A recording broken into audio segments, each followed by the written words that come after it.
Hello everyone, and welcome to my channel. With the announcement of Classic WoW, I decided to make a series of videos talking about different specs and talents you can build as a Paladin. One of my favorite things about Classic WoW is the variations of builds that you can go on many different classes. And back in Vanilla WoW, I actually mained a warrior. This time around, I decided to pick a Paladin because of the different options you had between healing, tanking, and DPS. This video in particular, I'm going to be talking about the Holy Shock spec. Alright, first thing we're going to talk about is the talent build. This particular build is going to go 31, 0, and 20, picking up that Seal of Command and getting down, picking up that Holy Shock deep in the Holy Tree. So the benefit about this build is being able to dish out some nice burst damage as well as being able to heal yourself and keep yourself alive. So the first thing we're going to start off with is picking up that Divine Strength, 10% strength off the bat, increasing your attack power, getting those white melee hits up, doing some good damage there. From there, we're going to pick up Spiritual Focus.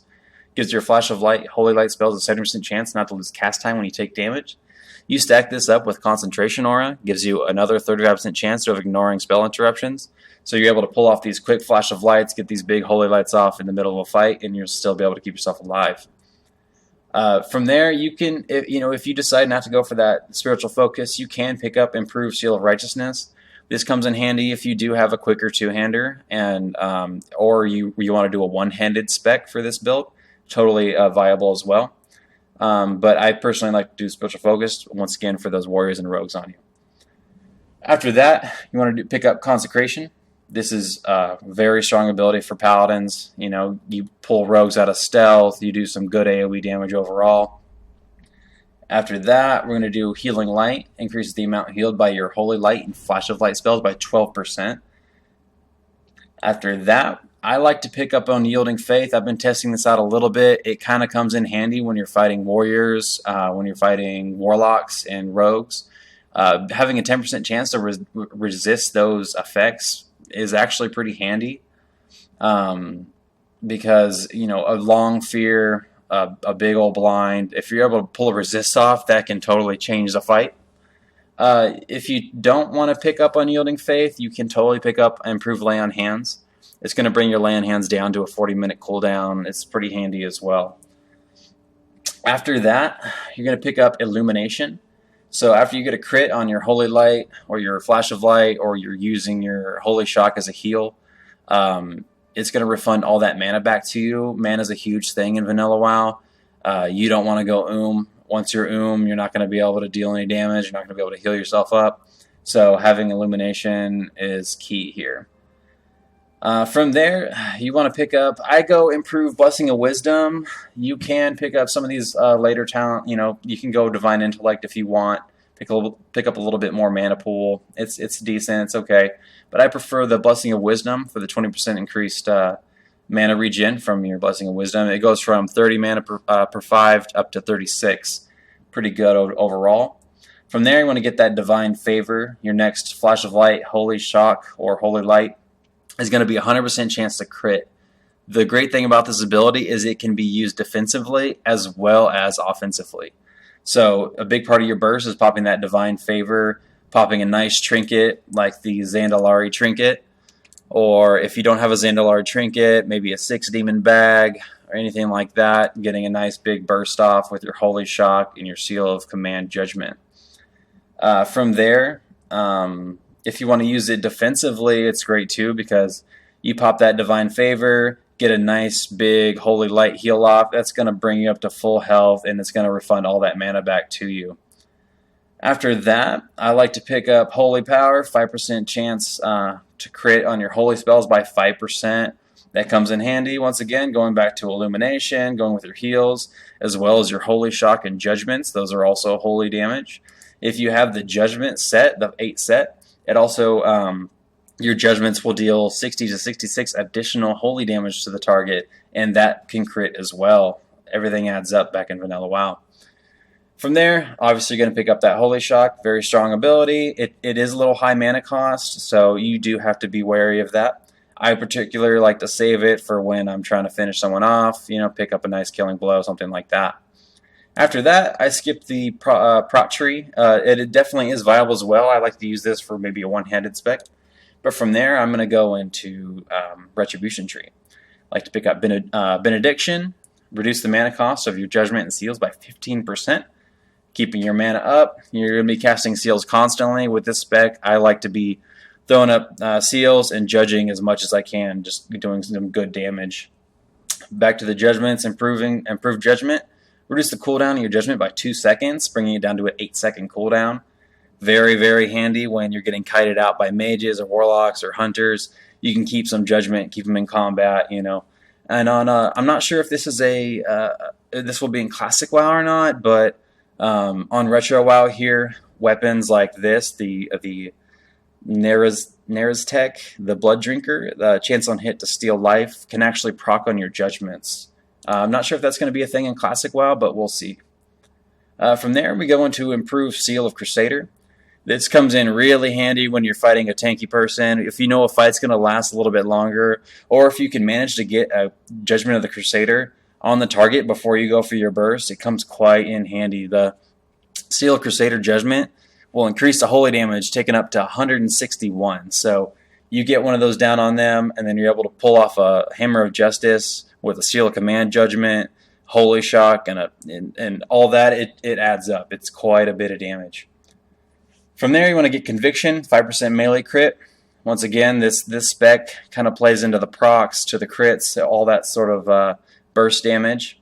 And then you get that Seal of Command, obviously. Pursuit of Justice, 8% movement speed. Helps you from getting kited, keeps you moving quickly. Very handy overall. And from there, I like to pick up Eye for an Eye. This is great versus mages, versus warlocks. You get those big Soulfires, Pyroblasts, or a mage doing the, Frost Nova, like Frostbolt. It'll crit themselves, dealing quite a bit of damage to them. So, comes in handy. If you decide not to go Eye for an Eye, you can pick up Vindication. This comes in handy versus rogues, versus warriors. It's a strong ability overall in general. Now I'm going to be covering the gear that you're going to be going for. The best thing, one of the better sets for Shockadin is going to be the Judgment set. It's got tons of strength, stam, int, and spell damage, everything that you want for this spec. The main stat that you want is spell damage.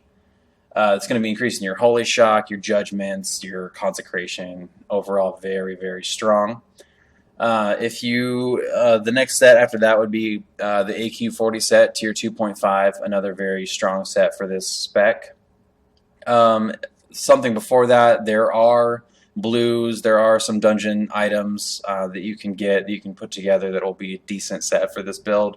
The dungeon set 2 is actually pretty strong for this. It's got plenty of spell damage on it. It's got some spell crit. Actually comes in pretty handy for this kind of build. So after that, one of the main things you're going to be looking for is you want a nice two-hander with a good spell damage proc on it. So the Blood Drinker here is a very, very good item for that. Chance on hit to steal 140 to 163 life. So that's going to be doing, like, with all this spell damage, stacks up to like 400, 500, 600 spell damage, 600 shadow damage, which also heals you for that as well. You're going to want to put life stealing on this one. I didn't have the money to throw it on this one yet, so I just have fiery. But definitely want to get life stealing on your weapon. That also stacks up with spell damage. From there, some very important trinkets. You want to get something like the Zandalarian Hero Charm. This increases your spell damage by 204 and your healing. So when you go in for that big burst, you pop your Divine Favor, you pop this trinket, you're going to get some really big Holy Shocks off and some big Judgments off for some nice damage. There's some other also on-use spell damage trinkets. Those come in very handy as well. Some early on ones, if you can't get your hands on one of these yet, which is understandable, you can pick up something like the 6 Demon Bag. This actually comes in pretty strong too. You pop that with the spell damage gear. It's nice ice. I think it has like a chain lightning. It has a frostbolt. Has a flame shock. All that. It just comes in handy for that nice big burst. Also, the Heart of Wormfolok is actually a very strong item for this as well. Gives that chance on hit for 120 to 180 fire damage. This stacks up with your spell damage as well.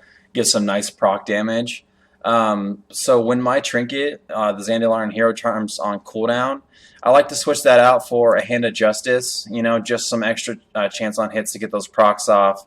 Chance on hit, like if I have my Seal of Righteousness up or my Seal of Command, it does a lot of extra damage. Or you can throw up a Briarwood Reed that is just straight up 30 spell damage right there, really strong as well.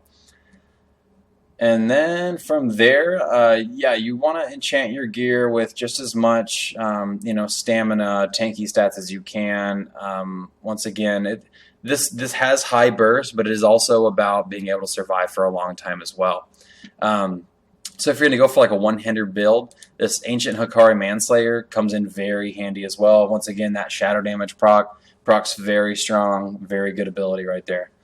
From there, there's a couple like random items that I do like to pick up with this build. Since I have a lot of spell damage on this gear, like if you're fighting a rogue, picking up like a Demon Forge Breastplate, 3% chance when you're struck in combat to heal you for 120 life. So this will actually heal you for quite a bit more with all the spell damage. So very strong item right there for fighting rogues. Once again, Paladins, they're all about situational items. They're all about figuring out what can you know, what can beat a class. So you know, if you're fighting a warlock, you might want that shadow resist or you're fighting a mage, that frost resist. You know, it's all about looking at your fight and getting ready beforehand. It's all about thinking about it before you go running into it. There are a couple items that I like to pick up, like for if you're fighting a rogue, if you're fighting someone that's ranged, then you're having a hard time getting to them. Picking up something like the Skullforge Reaver, it's a relatively easier item to get, but it drains them for 30 seconds, 2 shadow damage every 1 second. This stacks up with the spell damage, so it actually does quite a bit of damage over time. Keeps them in combat. You know, that's the thing with the Paladins. You can last in combat for a very long time, while other classes will go quicker. From there, there's a couple other items you can pick up. There's some certain things like the Serenity here. I like to use that versus some classes, dispel the magic effect off them. Kind of comes in handy here and there. But yeah, so your big bread and butter attack is going to be, you're going to want to run in. You want to try to get that Seal of Crusader up on them, increase your holy damage by 161. After that, you're going to be having your Seal of Righteousness up if you're using a one-hander. If you're using a two-hander, you want to use your Seal of Command. From there, your burst, you want to get a nice Hand of Justice off on them.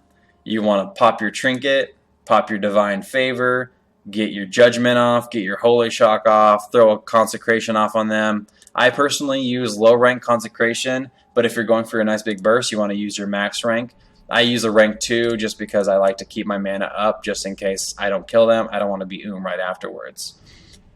Yeah, so after that, some consumables that you really want to look into is getting shadow oils. I personally don't have any on there. I'll throw a image of one up on the screen here for you. But it's also a chance on hit to cast a shadow bolt. That also stacks up with the spell damage that you have, and it's going to be a very, very, very powerful item for you. But yeah, so definitely, once again, this spec is all about, you know, using your ability to deal some decent damage as well as heal pretty well. You're gonna want to, you know, that's the thing. You just want to be able to look at the fight ahead of time and be able to figure out what to do. I'm gonna throw some clips up of some fights I had, you know, show the ability to either live a long time or burst someone down in one go. That's what makes this spec interesting.